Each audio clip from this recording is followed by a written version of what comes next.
Olá, meus amigos, meu nome é Jimmy Davis, eu sou advogado criminalista e mais uma vez estamos aqui para tratar de assuntos ligados ao direito penal, processo penal e à advocacia criminal.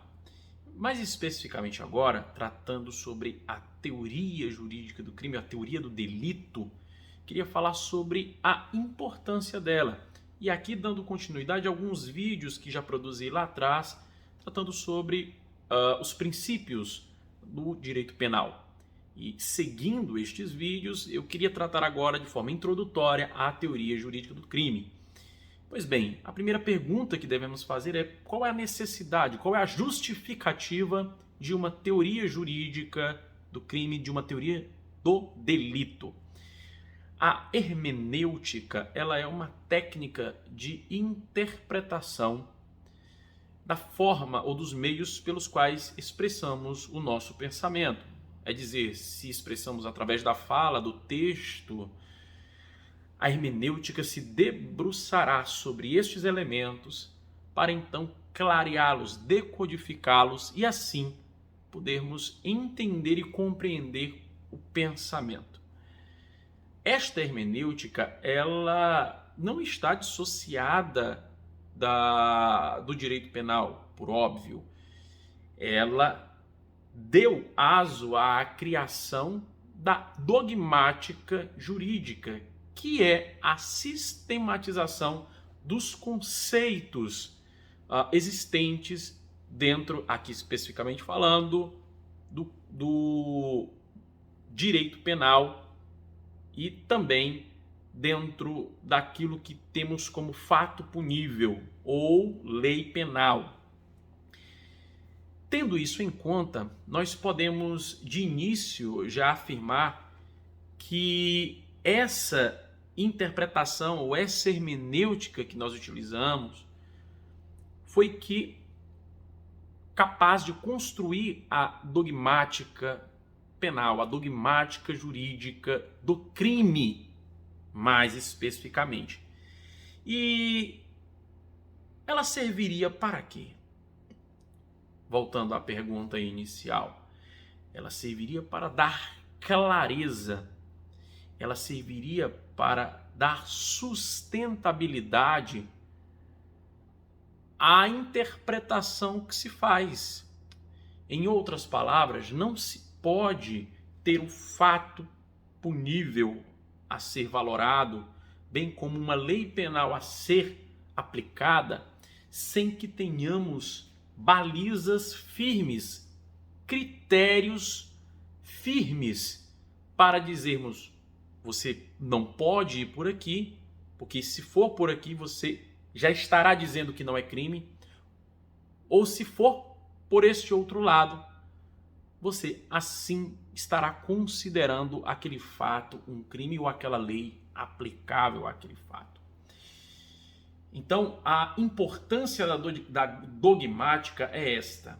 Ela nos dá estes conceitos, estas balizas, estes parâmetros firmes, científicos, para não colocarmos sobre a interpretação as meras opiniões ou opiniões sem qualquer lastro na dogmática. A palavra dogmática aqui tem essa raiz da palavra dogma, e o dogma, num conceito um pouco mais apressado, ou num primeiro conceito, ele daria a ideia de um entendimento inamovível ou de difícil modificação. Isto seria um dogma. Mas não é nesse sentido que se deve ser apreendida a palavra dogmática quando estamos tratando de teoria jurídica do crime. Não. O trabalho aqui da dogmática, ou a raiz dogma, ela se referiria mais a conceitos certos, definidos, ou de alguma maneira,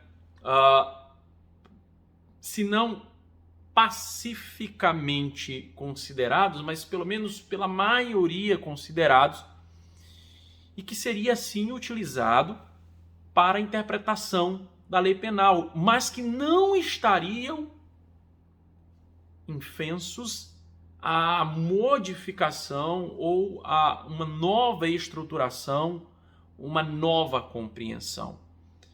Portanto, o dogma aqui não é aquele dogma,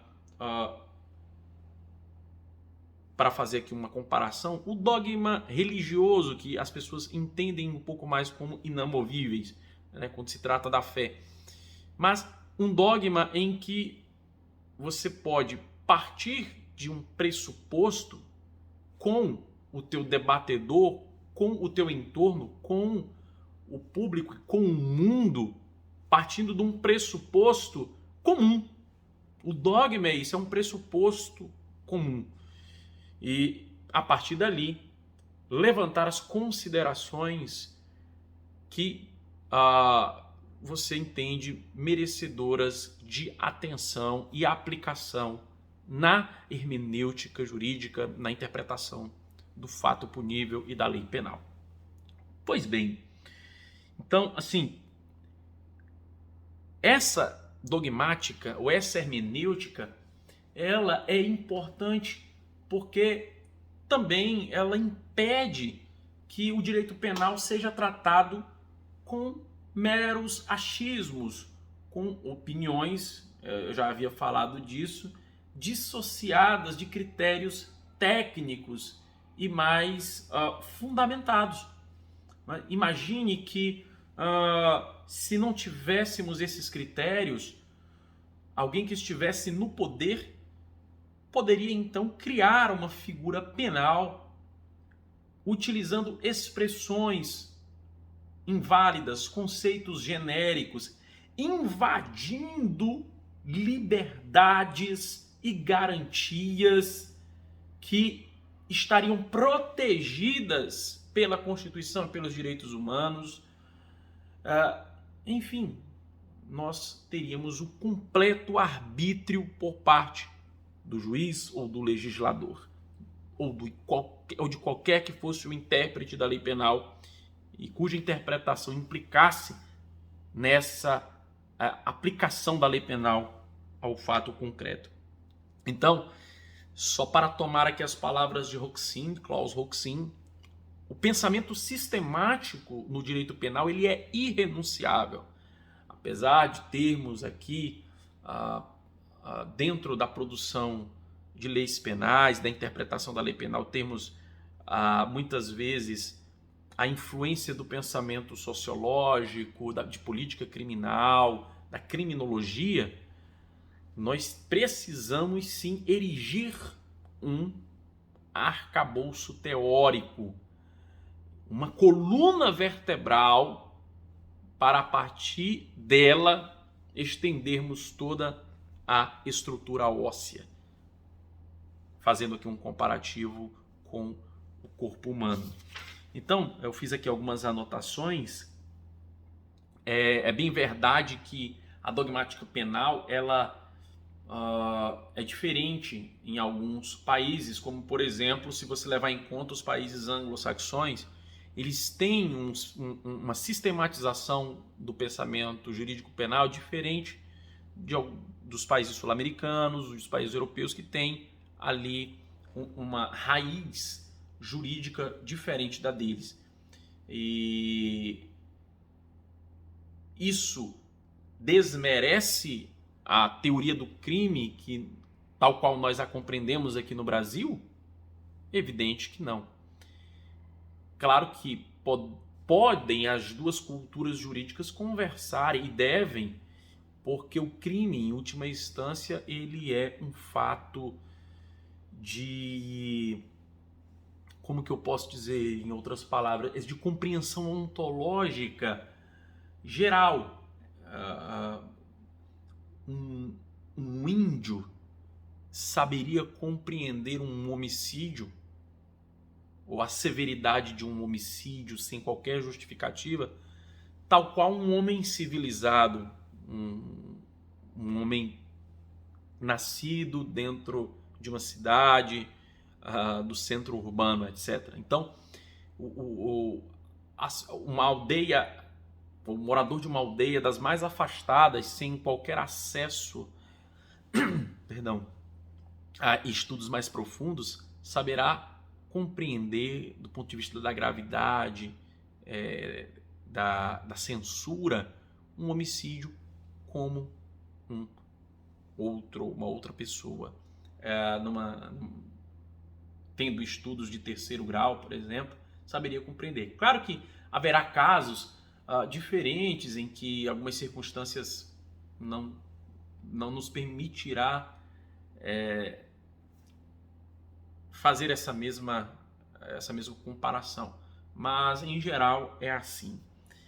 Então, assim, fazendo aqui uma pequena anotação, eu elenquei aqui critérios positivos da importância de termos uma teoria jurídica do crime.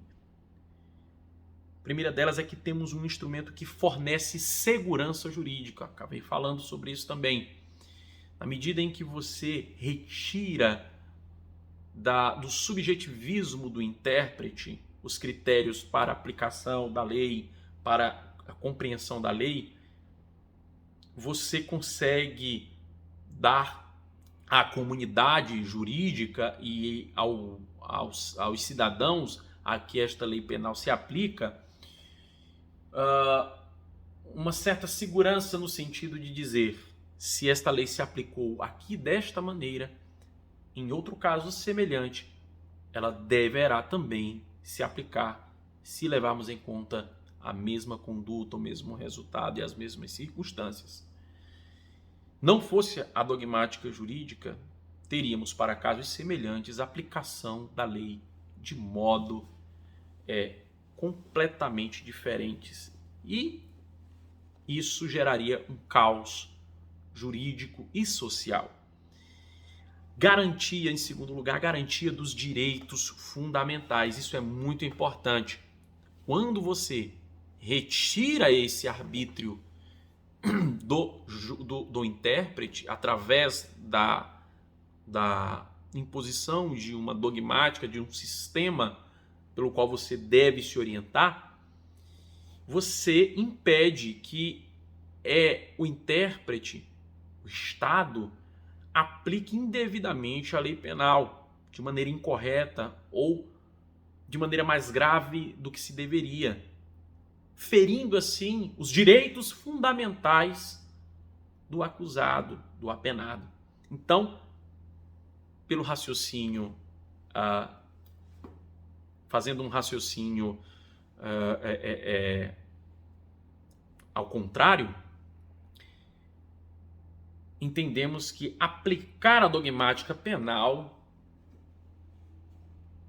incide automaticamente numa proteção aos direitos e garantias fundamentais do indivíduo relacionados à legalidade, à culpabilidade, à proporcionalidade. Há também um outro ponto positivo. Quando você tem um sistema jurídico bem formulado, você saberá identificar as causas de exoneração de responsabilidade penal. Em outras palavras, você saberá dizer com precisão quando aquela conduta analisada não seria crime ou não reclamaria a aplicação da lei penal. Sem uma estrutura jurídica de base bem formulada, você poderá cometer excessos, equívocos, e nesses excessos e equívocos poderá reclamar a responsabilidade penal para uma pessoa quando não deveria fazê-lo. Ela possibilita também a dogmática jurídica, a teoria do delito, a construção de uma jurisprudência racional. À medida em que os tribunais e juízes vão aplicando a lei, conformando-a devidamente ao caso concreto, você consegue então ter uma orientação melhor a partir destes julgados. Porque eles não estão obedecendo a qualquer sistema, a um sistema aberto a interpretações solipsistas, ou seja, que digam respeito apenas à compreensão de mundo individual daquele intérprete. Não, eles estão obedecendo a critérios que se firmam para toda a comunidade jurídica e bastante estabelecidos, bastante fincados pela ciência jurídica. Isso nos dará ou fará com que eles tracem um mapa através da jurisprudência. Então, é muito importante nesse sentido. E também nós alcançaremos um grau de desenvolvimento e refino para o pensamento jurídico. Lembrem mais ou menos daqueles filósofos que tentaram construir todo um sistema filosófico. Eles tiveram bem mais sucesso na sua empreitada filosófica do que aqueles que escreveram de forma esparsa, sem tentar construir esse edifício. Claro que não é necessário tentar construir esse edifício para ser filósofo, como também não é necessário você obedecer de forma cega, e nós vamos falar sobre isso posteriormente, a todas essas estruturas sem atentar para algumas particularidades para ser considerado um jurista.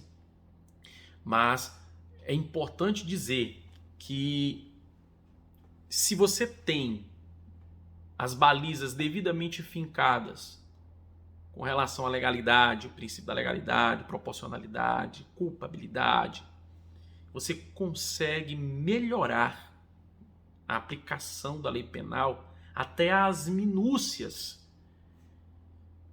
se você tem estas bases bem fincadas, volto a dizer. Se não tem, o teu pensamento acabará por